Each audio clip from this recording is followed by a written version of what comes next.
What can you tell me about the Bill of Rights as a whole?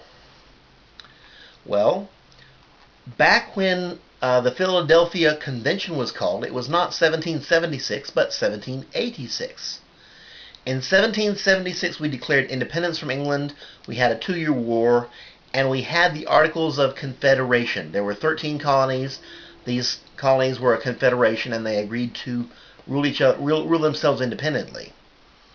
And when the war bonds came due, the Articles of Confederation had a significant failing. They did not have the power to tax. Well, in 1786, they called a convention, and they wrote a constitution, and they had how we're going to vote, and how we're going to pass laws, and the third Article 3 is about treason, and there's rules against piracy, and so on and so forth. That's all laid out in the Constitution, and they said, okay, who wants to sign?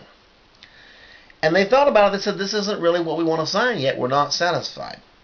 For one thing, there's a problem of faction we haven't talked about, and they wanted to have a public discussion in the papers.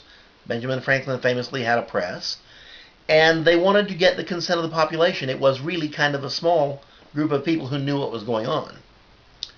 So they started publishing a series of papers in the newspaper called the Federalist Papers.